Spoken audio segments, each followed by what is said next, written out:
Let's get more now from Tracey Silvester. She's the Executive Manager of Envigor Private Home Care. She joins us now live from Cairns. Tracey, thanks so much for your time this afternoon.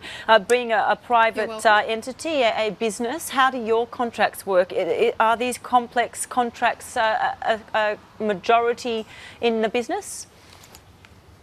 Look, I think they are complex contracts. I think I just have to say, to start off with, I think that I feel very sad for both the residents that were featured on the Four Corners episode last night, but also for the sector.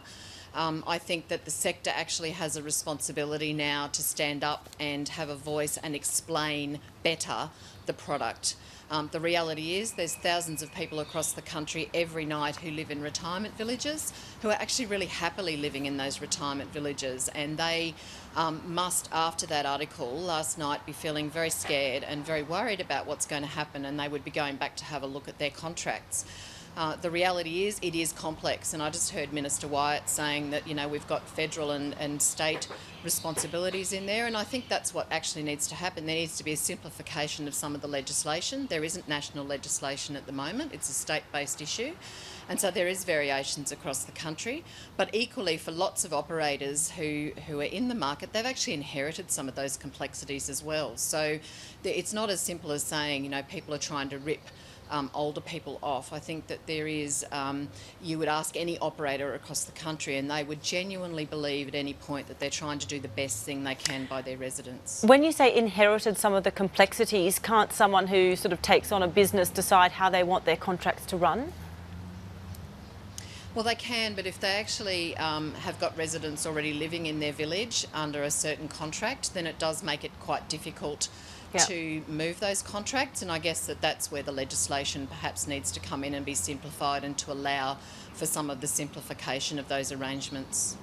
So in terms of the legislation, is it just a legislative issue, or is it that these organisations operate for profit? Shareholders are often seen as the most important stakeholder as opposed to the residents in some cases.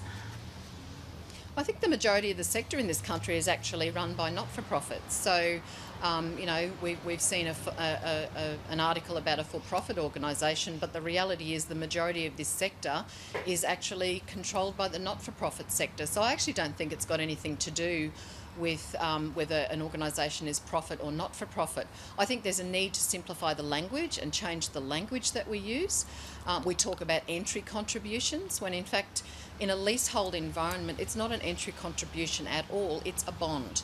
In the same way that if you were leasing a house or leasing a shop to run a shop, you would actually, your landlord would require some sort of security or surety that you weren't going to run away without paying the rent, and that's exactly what a retirement village operator is doing by charging their entry contribution, which is the language that's in most of the legislation.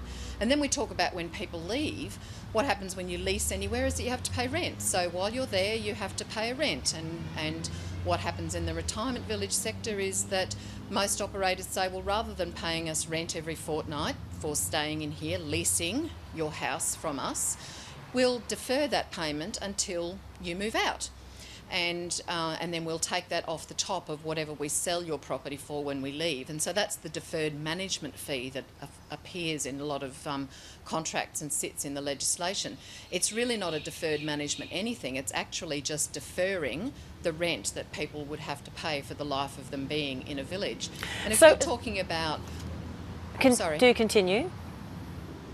Now, if you're talking about a resident who lives in a village for, say, 10 years, then if you calculate that back on what they're paying, then that amounts to something like maybe $120 to $140 a week in rent, which by anybody's standards is actually a fairly cheap rent.